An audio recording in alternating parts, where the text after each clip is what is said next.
malfunctioning fire extinguisher. Right? Last thing we want to do is be right kind of near that fire and squeeze the handle and nothing happens. And then our brain starts to go, oh my God, now what? Run. Right, exactly, right? So, and then when we start to panic, that's when other things start going wrong. So when I go to use it, we use the acronym called PASS. That's what we use when we talk about a fire extinguisher. So we're going to pull the pin, we're going to aim at the base of the fire or the object that's on fire. We're going to squeeze the handle to discharge the propellant and everything else inside. And then we're going to sweep. So we're going to take our wand and we're going to sweep back and forth to the extent of that fire, back and forth at the base. At the base. Right? Not the top of it. Not the top, yeah, exactly. Right, so again, it's that acronym PASS. Hold the pin, aim at the base of the fire, squeeze or depress the handle, and sweep back and forth to the extent of that fire. Even if you overlap and go past it, that ensures that you're covering the entire thing. Once you're done using it, usually the universal symbol of this is no longer working, you just lay it down on the ground. Right?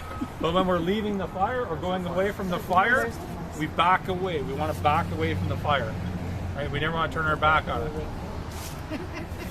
Okay? Well, the wind's coming from that way, hopefully. Yeah. Right.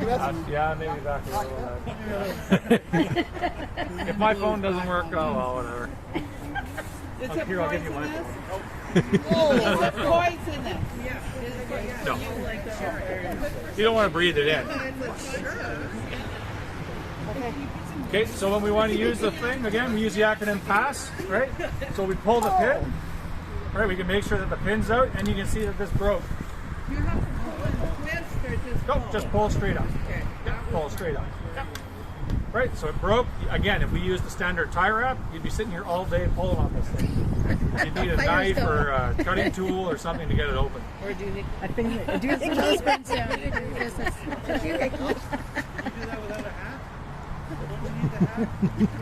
it without a hat. Yeah.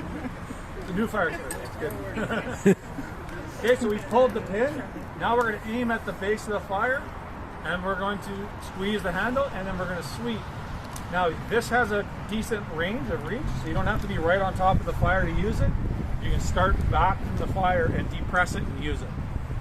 Okay, so again, when we go to pull the pin, we already pulled the pin. So it's hanging down.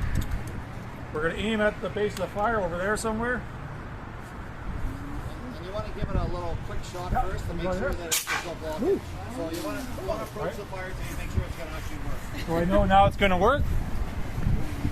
Right, and then we can squeeze and sweep. So we approach the fire if our little triangle there is on fire. Right, we'll go here.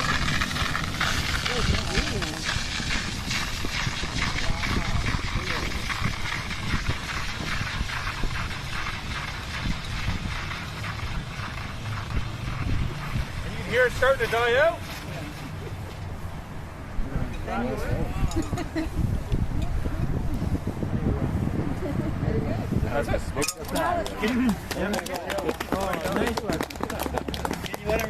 We talked about mounting it near an exit. The reason is you always want to keep yourself between the fire and the exit. So if you have it under your kitchen sink at home and the stove catches on fire, you want to go towards the exit. So that way you can hit the exit, you can look back and say, is this small enough for me to try and attempt to put it out? Or do I just want to get the heck out and let the fire department look after it? So keep it at an exit, and that way you can turn around, say, yeah, I'm going to try discharging this or not. Yeah, that's what the inside is. Yeah. That's the inside of your extinguisher. Erected. Was that your extinguisher or the chamber contractor? It's Todd's. Well, then you guys will pay for it for them? Yeah, no? Yeah. So that's what's on the inside. Wow. And basically all it is when you depress the lever, all the nitrogen pushes the chemical up through this wand. And all that's holding it back from leaking is this little O-ring. But that's what's on the inside. And if you guys need your windows cleaned, who does that? Yeah, exactly. All right. All right.